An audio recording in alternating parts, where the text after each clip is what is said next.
সামনে গেলে ভালো।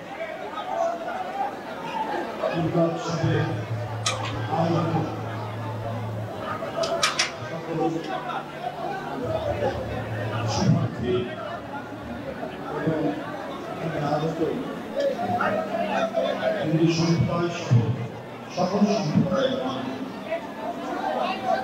বন্ধুরা, অত্যন্ত আনন্দে আমাদের সমাজে এই দেশ হাজার বছর ধরে সম্প্রীতির যে বন্ধন তৈরি করে রেখেছিল, এই বন্ধনের উপর হাতুড়ির আঘাত হয়েছে বারবার। এই হাতুড়ির আঘাত সত্ত্বেও ইস্পাত উঠেই এই বন্ধনকে কেউ ভাঙতে পারেনি। আমরা সেই অটুট বন্ধন নিয়ে আজও বাংলাদেশ এগিয়ে যাচ্ছে, আজও বাংলাভাষী মানুষরা এগিয়ে যাচ্ছে। চক্রান্ত আছে, ষড়যন্ত্র আছে, কিন্তু সকল ষড়যন্ত্র চক্রান্তের যে বেড়াজাল, সে বেড়াজালকে বারবার ছিঁড়ে ফেলেছে এদেশের সকল সম্প্রদায়ের মানুষ। এবারে শারদীয় আমরা নানা কথা, আমরা নানা ধরনের অপপ্রচার অপতথ্য ছড়াতে দেখেছি, দেশের ভেতর থেকে দেশের বাইরে। কিন্তু তারপরেও এদেশের মানুষের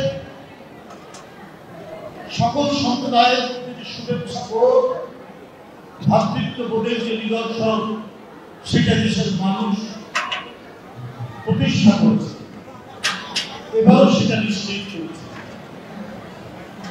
সকল অপপ্রচার সত্ত্বেও আজকে আনন্দময়ী আগমন বার্তায় সারা বাংলাদেশ প্রাণ চাঞ্চল্যে ভরে উঠেছে, সারা দেশের মানুষ উৎসবে মেতে উঠেছে।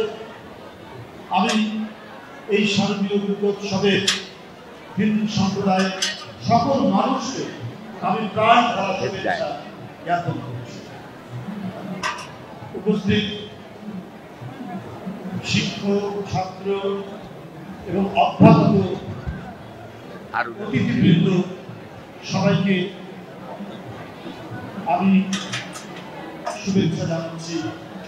যেমন ঢাকা বিশ্ববিদ্যালয়ে এই ঐতিহ্যবাহী জগন্নাথ হলের মন্দিরে এসে মন্দিরের সামনে দাঁড়িয়ে আমি অত্যন্ত আপ্লুত হচ্ছি যে অত্যন্ত আনন্দ ঘন পরিবেশে এই মন্দিরের সামনে সবাই অর্ঘ্য দিচ্ছেন, পুষ্পার্ঘ অর্পণ করছেন।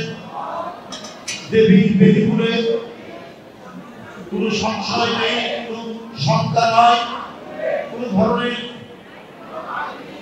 বিভাজন নেই।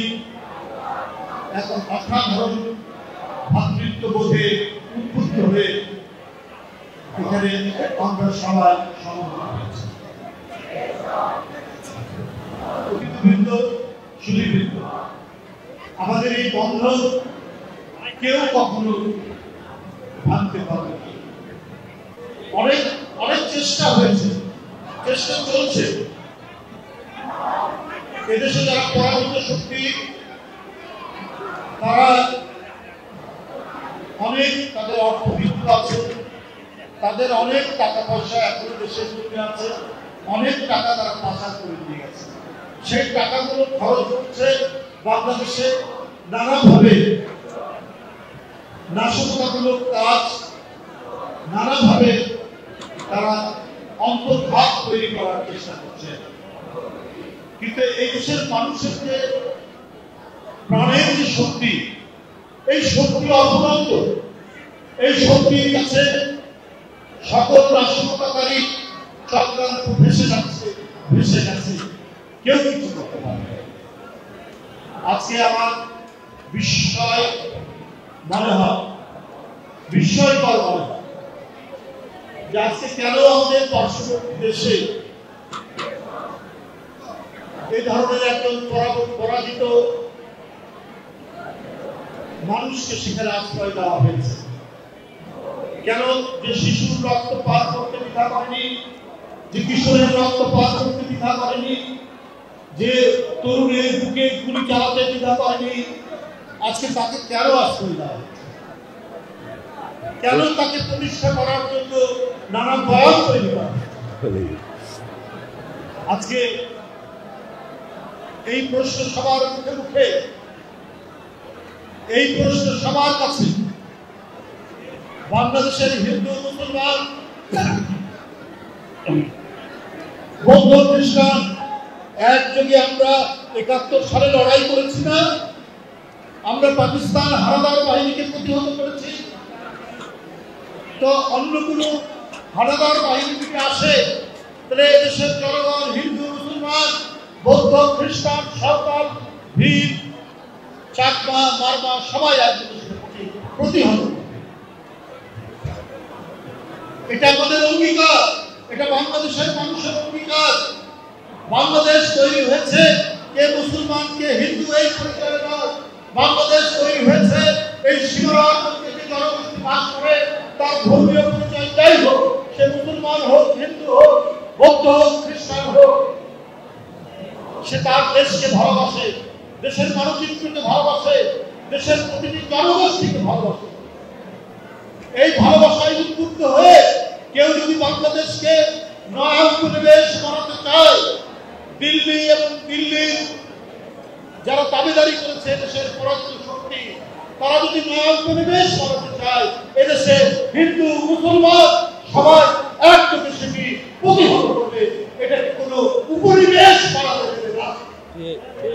আজকে এই মহিমান্বিত দুর্গা পূজায় এটা আমাদের প্রত্যেকেরই অঙ্গীকার যে দেবী দুর্গা প্রতি বছর আসেন বার্তা নিয়ে, কিন্তু মূল বার্তা কি?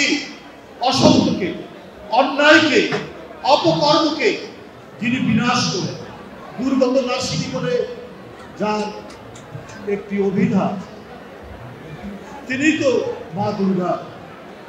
তিনি সত্যের জন্য, ন্যায়ের জন্য বারবার পৃথিবীতে আবির্ভূত হন এবং তার এই আবির্ভাবের মধ্যে দিয়ে এদেশের মানুষের মধ্যে, অন্যায়কারীর বিরুদ্ধে, পাপীর বিরুদ্ধে, অপরাধীর বিরুদ্ধে তীব্র প্রতিরোধের বাসনা গড়ে উঠবে।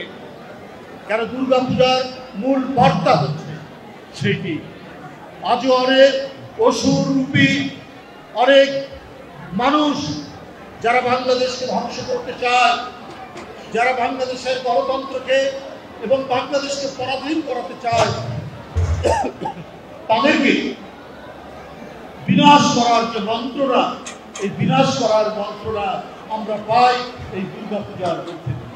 দেবী দুর্গার যে বাণী, সেই বাণীর মধ্যে দিয়ে, সেই বাণী শুধুমাত্র হিন্দু ধর্ম সম্প্রদায়ের বাণী নয়, দেবীর বাণী সমগ্র মানব জাতির বাণী।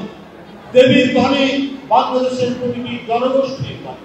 আমরা সেই বাণীতে প্রত্যেকেই আমরা উদ্বুদ্ধ এবং সেই জন্যই বাংলাদেশকে কোনো শক্তির আমরা উপনিবেশ বানাতে দেব না। এইখানে একদিকে যেমন গণেশ, একদিকে যেমন পল্লব, একদিকে যেমন সঞ্জয়, আরেকদিকে যেমন ডাক্তার জাহিদ, আরেকদিকে যেমন ডাক্তার আমাদের আউয়াল, আমাদের আরো এখানে যারা রয়েছেন আমাদের কি বলে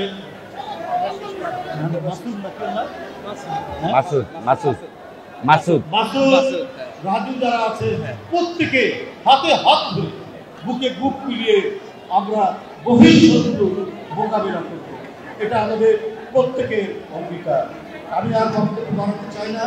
আমি ধন্যবাদ জানাতে চাই জগন্নাথ হল, হ্যাঁ, এই ঢাকা বিশ্ববিদ্যালয়ের জগন্নাথ হল আপনারা জানেন অনেক ঐতিহ্যবাহী হল। এই হলে একসময় পার্লামেন্ট হতো, প্রাদেশিক পার্লামেন্ট। একটি বিয়োগান্তক ঘটনার মধ্যে দিয়ে সেই ভবন ভেঙে গেছে। আমি ধন্যবাদ জানাতে চাই যে সেই স্মৃতি, সেই ঐতিহ্য ধারণ করে আজও যারা এখানে নেতৃত্ব দিচ্ছেন, বিশেষ করে এই হলের প্রাধ্যক্ষ ডক্টর দেবাশিস পাল এবং এইখানে যারা আজকে জাতীয়তাবাদী এবং ছাড়াও এই বিশ্ববিদ্যালয়ের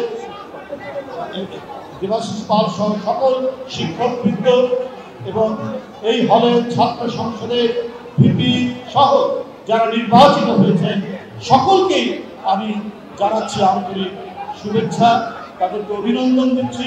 নবগঠিত যে ছাত্র সংসদ হয়েছে তাদের প্রত্যেককে এবং এই হলের শিক্ষক সবাইকে আমি আমার প্রীতি এবং শুভেচ্ছা জানিয়ে আমি আমার বক্তব্য শেষ করছি। সকলকে ধন্যবাদ।